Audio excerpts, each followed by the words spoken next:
क्या कहेंगे पूरे मामले को? देखिए, मैं तो आप लोगों के माध्यम से सरकार को एक रिक्वेस्ट मैं करना चाहता हूँ और मैं सरकार को ये याद भी दिलाना चाहता हूँ कि देश के ऊपर एक बार संकट आया था।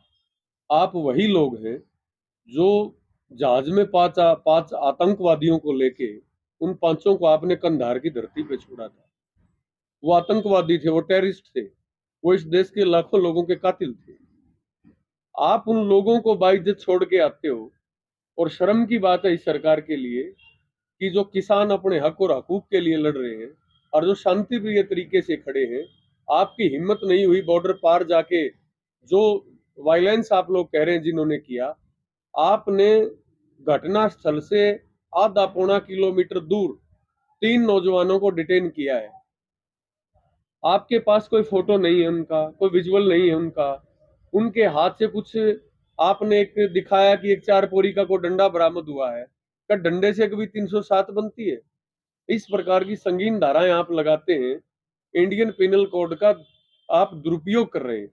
तो आप लोगों के मीडिया के माध्यम से मैं सरकार से रिक्वेस्ट करना चाहता हूं और मैं माननीय मुख्यमंत्री से भी कहना चाहता हूं कि आप इस पे संज्ञान लीजिए मुख्यमंत्री जी, क्योंकि आप भी आपको किसान का बेटा कहते हैं। अगर आप वास्तव में किसान के बेटे हैं तो जींद पुलिस से बात कीजिए, जींद प्रशासन से बात कीजिए और जिस प्रकार की जितनी धाराएं जींद पुलिस लगा सकती थी इतनी धाराएं उन लड़कों के ऊपर लगाई हैं जिनका 1% भी आज तक क्रिमिनल रिकॉर्ड नहीं रहा है। आज 751 तक के मुकदमे उनके ऊपर कभी नहीं बने हैं। जो शांति प्रिय हैं, आप एक आपने कोई भी रोड पे खड़ा दिख जाएगा, आज हम भी बैठे हैं यहाँ पे, आप किसी को भी उठा के जेल में डाल दोगे। ये माफ करना, ये तो देश की आजादी का, देश की डेमोक्रेसी का, इस देश के लोकतंत्र का अपमान है। तो मैं पुनः यही मैं कहना चाहूंगा कि सरकार इस मामले में अपनी तत्परता दिखाते हुए इसको विड्रा करे, इस केस को एफिडेविट दे, हलफनामा दे न्यायालय में, माननीय न्यायालय में। क्योंकि ये बेगुनाह लड़के पकड़े गए हैं और बेगुनाह को सजा दिलाने पर जिस प्रकार सरकार आमादा है वो गलत है। तो ये लोकतंत्र के लिए सही नहीं है। और आपका शुभ नाम? मेरा नाम रणबीर सिंह नरवाल। आपसे मैं किसानों के लिए काम करता हूँ, मैं नरवाल खास से। एक बात और है, कल से जो अक्षय नरवाल आमरण अनशन के ऊपर बैठे हैं और यदि कल भी समस्या का समाधान नहीं होता तो ना तो आमरण अनशन खोला जाएगा, चाहे हमारी जान के ऊपर ही बात क्यों ना बन जाए। और यदि उनको कुछ होता है तो उसकी जिम्मेदारी फिर सरकार की होती है, हमारी नहीं होती है। आमरण अनशन के वो ऊपर बैठे, जरूरत पड़ी तो बाहर भी अनशन शुरू कर दिया जाएगा, लेकिन ये लड़ाई हमारे मान सम्मान की बन चुकी है। अगर इसमें हमारी जान भी जाती है तो हम किसी कीमत पर पीछे नहीं हटेंगे इस लड़ाई में। जी नरवाल, क्या कहना चाहेंगे आप? जी, मैं तो एक बात ही कहना चाहूँगा कि जो सरकार और प्रशासन के लोग ये जानते नहीं अक्षय किस मिट्टी से बना है। जिस उम्र में नौजवान अपनी नौकरी की तैयारी करता है, अपनी पढ़ाई करता है और उस दिशा में आगे बढ़ता है, तो उस समय पे अक्षय नरवाल तय करता है कि मैं अपना पूरा जीवन समाज के नाम करूँगा। और अभी भी कल हम उनसे मिलके वो बड़ा खुश था।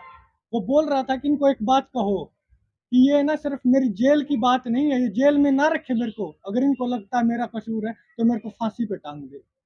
और उसने ये बात भी मेंशन करी कि जो मेरे आदर्श हैं भगत सिंह जी, छोटू राम जी, उनकी फोटो भी वहाँ पे उनको उपलब्ध की जाए, करवाई जाए और उनको पेन भी दिया जाए। तो ऐसा एक तरीके से जो कि संविधान की अवहेलना है वो ये लोग ना करें, क्योंकि जो उनकी मांग है ये भी पूरी करवाई जाए।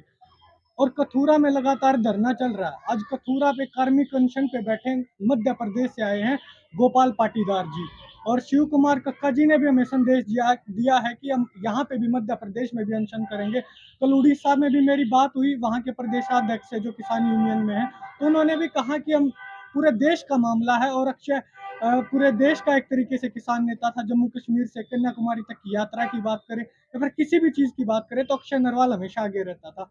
मैं बस ये बताना चाहता हूँ कि अगर आप जो भी आप कर सकते हैं, जो भी आप करना चाहते हैं, अक्षय नरवाल तैयार है। हम आपसे डरने वाले नहीं है, हम आपसे दबने वाले नहीं है, हम झुकने वाले नहीं है। जो आप कर सकते हो, अगर आप अंत में अगर फांसी भी लगाना चाहो तो आप लगा सकते हो, क्योंकि वो निर्दोष है।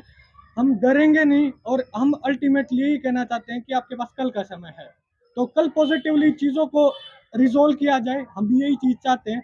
कोई इसमें हम भी किसी भी तरीके का कोई आंदोलनात्मक तरीके से कोई भी ऐसी उग्र चीज नहीं करना चाहते।